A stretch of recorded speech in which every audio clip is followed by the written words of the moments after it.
Hello guys, my name is Ankit Singh and welcome to my YouTube channel maths by अंकित।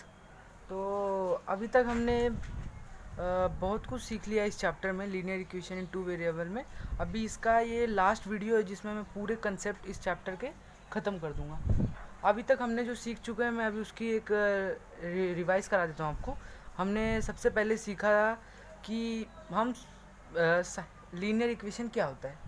उसके बाद हमने सीखा कि साइमल्टेनियस इक्वेशन को सॉल्व करने के कितने तरीके होते हैं। तो सबसे पहला तरीका होता है साइमल्टेनियस इक्वेशन को सॉल्व करने का, वो होता है elimination by equating the coefficient, और दूसरा होता है एलिमिनेशन बाय सब्स्टिट्यूशन। ये दोनों मेथड हमने सॉल्व किए, उनके कुछ एग्जांपल किए, फिर एक्सरसाइज भी कंप्लीट किया उसका, और उसके बाद हमने फिर नेक्स्ट मेथड पे आए। और साइमल्टेनियस इक्वेशन का मेन मोटिव यही होता है कि एक्स और वाई की वैल्यू निकाल के दे, तो वो भी हमने किया उस लेक्चर में। और फिर हमने एक्स और वाई को एक और मेथड से निकालना सीखा, और वो है solving simultaneous equation by graphical method. और ग्राफिकल मेथड को मैं इतना ज़्यादा वो नहीं करूँगा कि ये इतना अच्छा मेथड नहीं मानता मैं एक साइमल्टेनियस इक्वेशन को सॉल्व करने के लिए, पर तो भी आपके बुक में है तो आपको करना पड़ेगा। और रही बात फिर इसकी, अभी थर्ड लेक्चर में भी हम एक्स और वाई को ही निकालेंगे, पर ये जो तीसरा रूल है वो भी सीखना बहुत ज़रूरी है। पर उसके पहले मैंने जो आपको सेकंड लेक्चर में सिखाया था कि लीनियर इक्वेशन टू वेरिएबल में ग्राफिकल मेथड से सॉल्व करना आपको सिखाया था, तो कुछ स्पेशल ग्राफ के क्वेश्चन रह गए थे, तो अभी वो करना है। तो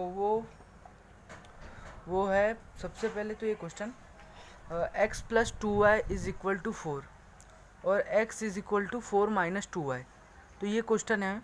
तो इसमें मैंने आपको बताया था x लिखना है, y लिखना है, x कॉमा y लिखना है, और x को अपने मर्जी से कुछ तो हमको इमेजिन करना है, और फिर जो x को उस इक्वेशन में सब्स्टिट्यूट करना है और y लेके आना है। तो मैंने यहाँ पर x को 4 सब्स्टिट्यूट किया, ये मैं खुद के मर्जी से सोच रहा हूँ। अगर मैं 1 सब्स्टिट्यूट करता तो देखो क्या होता। मैंने 4 क्यों सब्स्टिट्यूट किया ये भी समझो। मैंने 1 यहाँ पर इसलिए सब्स्टिट्यूट नहीं किया, देखो अगर मैं 1 करता तो x की जगह 1 रखना पड़ता, तो 1 plus 2y is equal to 4 होता, और ये 1 उस साइड जाता तो 4 माइनस 1 3 होता, तो y इज इक्वल टू 3/2 होता। तो मेरे को फ्रैक्शन में आंसर नहीं चाहिए, ग्राफ बनाने में बहुत हार्ड पड़ता है, तो इसलिए मैंने 4 लिया। अभी मैं इधर 4 लूँगा तो x की जगह 4 लिखूँगा, तो मैंने जैसे ही x की जगह 4 लिखा तो 4 plus 2y is equal to 4, तो ये 4 उस साइड जाएगा तो 4 माइनस 4 0, तो y इज इक्वल टू 0 हो गया। तो अभी 0 आसान है, 4 भी आसान है, ग्राफ पे आराम से प्लॉट कर सकते हैं। इसी तरह से आप भी सोचोगे तो आपको भी मिलेगा। तो अभी 2 लिया, तो 2 मैंने जब इसमें सब्स्टिट्यूट किया तो 2 plus 2y is equal to 4, तो 2 उस साइड जाएगा तो 4 माइनस 2 2 होता है, और इसी की तरह y इज इक्वल टू 1 हो जाएगा। और अभी मैं 0 सब्स्टिट्यूट करूँगा तो 2 मिलेगा। तो ऐसे ही मैंने कुछ पॉइंट आपको पहले से बना के दिखाएं, और इधर -4 सब्स्टिट्यूट किया, 1 किया और 4 किया, तो मुझे उसके हिसाब से आंसर मिले। तो अभी ये सारे पॉइंट्स मिले हैं मेरे को, अब मुझे इनको ग्राफ पे प्लॉट करना है। तो अभी मैं इनको ग्राफ पे प्लॉट करूँगा। ये देखिए, ये x एक्सिस बना दिया मैंने और ये y एक्सिस। तो अभी क्या करना है, x एक्सिस बना दिया और ये y एक्सिस, और अभी हमको पॉइंट देखने। सबसे बड़ा पॉइंट यहाँ पर है 4, उससे बड़ा कोई पॉइंट नहीं है, तो हमको ग्राफ 1 2 3 4 5 तक मैंने बना दिया, और यहाँ पर भी, और ऊपर भी 1 2 3 4, और नीचे भी। ये x एक्सिस है और ये y एक्सिस है। तो अभी क्या करना है, अब यहाँ पर पॉइंट्स देखने बस। तो यहाँ पर सबसे पहला पॉइंट है 4,0, तो ये 4 है, x यहाँ पर x 4 है और y 0 है, तो सबसे पहला पॉइंट है 4,0। तो हम क्या करेंगे, इधर x को 4 और y 0, ये ओरिजिन होता है, वही हमारा 0 होता है। तो ठीक है, ओरिजिन ही हमारा 0 होता है। तो 4,0 पहला पॉइंट ये है, और दूसरा पॉइंट है 2,1। तो 2 ये x में 2 यहाँ पर है और 1 y में यहाँ पर है, तो 2,1 ये वाला पॉइंट हुआ, तो इसको सर्कल कर दिया। और अगला है 0,2, तो x में 0 ये हुआ और y में 2 ये हुआ, तो तीसरा पॉइंट हो गया ये वाला। और अभी इसमें देखते हैं -4,4, तो x में -4 ये हुआ और y में 4 ये हुआ, तो मैंने इसको भी सर्कल कर लिया। और फिर अगला है 1,1.5।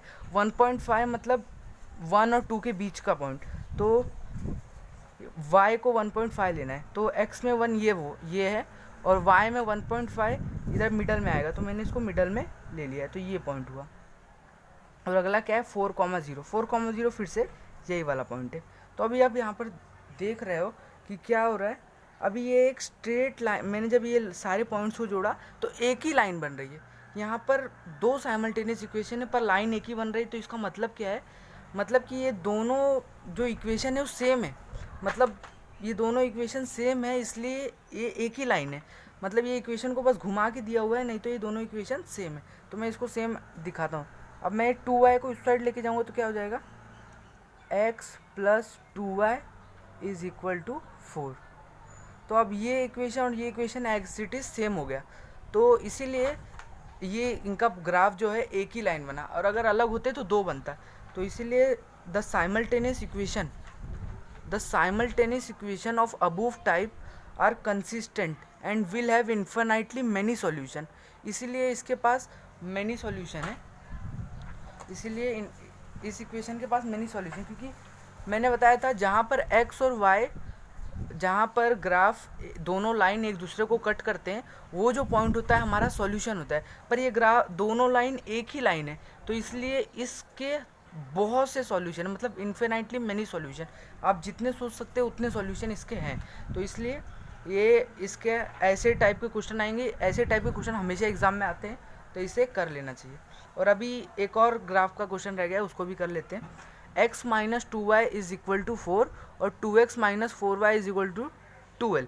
तो मैंने इसको 2 कॉमन ले लिया, तो x माइनस 2y 2 कॉमन लिया तो यहाँ पर सिर्फ x बचा, 2 कॉमन लिया तो 2 बचा, और यहाँ पर भी कॉमन लिया तो यहाँ पर 6 बचा। ठीक है, अभी x कॉमन है। अभी ये मैंने खुद से पॉइंट सोचे, आप भी ऐसे खुद सोच सकते हैं, ये इसमें कोई बड़ी बात नहीं है। और ये सारे मेरे पॉइंट्स आए, तो अभी इनको प्लॉट करते हैं सबसे पहले।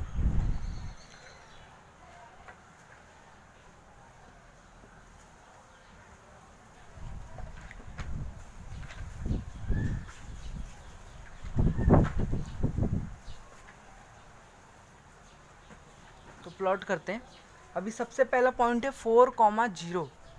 तो 4,0 ये वाला पॉइंट होगा, x में 4 और y में 0। और अगला पॉइंट है 6,1। तो 6,1 ये वाला पॉइंट होगा, 6 यहाँ पर और 1 यहाँ पर। तो 6, पॉइंट जो है ये है। और अगला पॉइंट है 8,2। तो x में 8 ये है और y में 2 ये है। तो ये हो गया 6,8। और अब मैंने जब ये लाइन को मैंने जॉइंट किया तो ये लाइन बन रही है। और फिर मैंने अब दूसरा, और मैं यहाँ पर -2 से क्यों लेके गया, इसका भी एक रीज़न है। मैंने आपको पहले लेक्चर में बताया था कि y एक्सिस पे है x 0 होता है और x एक्सिस पे y 0 होता है। तो मैंने ये पता करने के लिए कि ये लाइन इस y एक्सिस को कहाँ पर कट कर रही है, इसलिए मैंने ये जो पहला इक्वेशन है मैंने उसमें x को 0 रखा। x को जब 0 रखा तो 0 minus 2y is equal to 4। तो y इज इक्वल टू -2, मतलब y एक्सिस को ये जो ग्राफ है -2 पे कट कर रही है, तो इसलिए मैं इसको -2 से लेके गया। और अभी दूसरा ग्राफ बनाता हूँ मैं। दूसरा ग्राफ कुछ ये पहला पॉइंट है 6,0। तो 6 ये रहा और x में 6 ये रहा और y में 0 ये रहा। और अगला पॉइंट है 8,1।